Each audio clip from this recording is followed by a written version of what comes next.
Dans la chronologie du cinéma d'action des années 80, Piège de cristal possède le statut très particulier de tournant, d'œuvre charnière synonyme de révolution du genre investi, dont l'influence fut telle qu'une bonne partie de la production de films d'action de la décennie suivante emboîta le pas de ses idées conceptuelles, le déroulement à huis clos du récit notamment. Le genre de film dont les ficelles narratives deviennent des codes, son héros, une figure emblématique de la culture pop, et sa mise en scène, un évangile qui n'eut de cesse d'engendrer ses apôtres. Bref, il y a eu un avant et un après Piège de cristal, et pour comprendre les raisons de l'importance fondamentale qu'il occupe dans le paysage cinématographique, il convient de revenir au principal dépositaire de la réussite du film, à savoir son réalisateur, l'immense John McTiernan. Sans minimiser la solidité du scénario de Steven de Souza, ou l'apport conséquent de Bruce Willis dans le rôle de John McClane, la force du film tient à la manière dont McTiernan est parvenu à s'approprier les figures d'un genre pour en réinventer l'essence à l'aune de ses propres thématiques. On a souvent observé à raison l'intérêt porté par MCT à la question des origines, notamment à travers l'idée de régression comme condition de la transcendance, le final de Predator, et un Schwarzy contraint de retourner à un état primal pour vaincre son ennemi. Un thème qui ne saurait s'articuler chez le réalisateur autrement que sous l'angle d'un rapport dialectique entre ses personnages et l'environnement dans lequel ils évoluent. Les premiers étant par la force des choses appelés à gagner leur droit à exister au sein d'un territoire fondamentalement hostile à sa présence. Or, l'aura de Piège de cristal provient notamment de la propension de MCT à élever les codes du genre au travers de cette exigence thématique. Au point de lier, peut-être pour la première fois les figures du genre avec cette dimension touchant à l'identité même du genre humain. Cela peut sonner grandiloquent, mais c'est pourtant ce qui rend le et aussi attachant.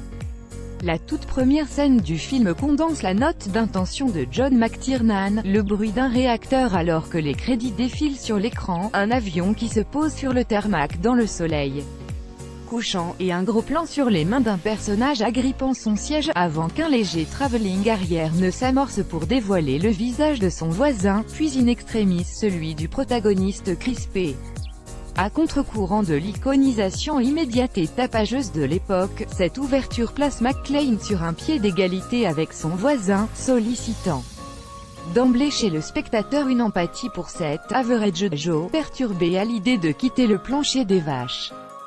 De plus, le découpage permet au film de s'immiscer d'emblée dans un onirisme instantané, l'enchaînement des plans, bruit, contexte, sujet introduit le spectateur dans l'inconscient flottant d'un personnage qui vient de se réveiller dans son rêve.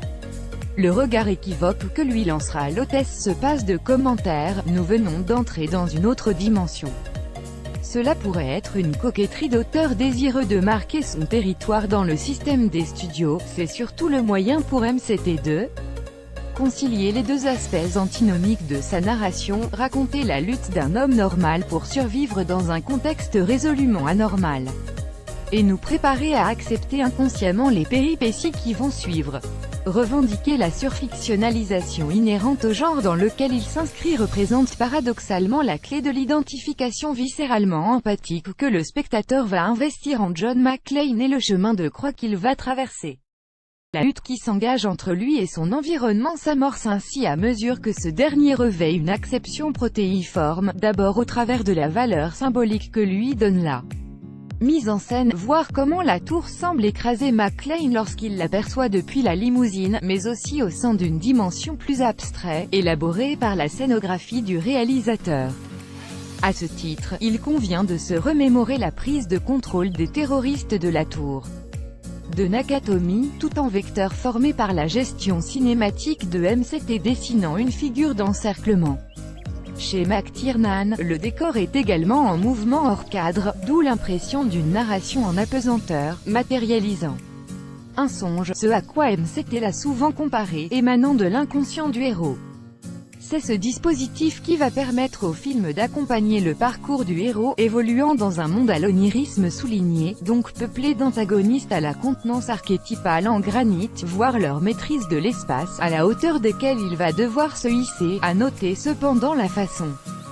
dont ceux-ci sont progressivement démystifiés à mesure que McClane passe du statut d'intrus à celui d'adversaire, l'homme de main qui se laisse tenter par une barre chocolatée, l'introduction de l'hymne à la joie pour accentuer la joie enfantine d'Alan Rickman lorsque la porte du coffre s'ouvre.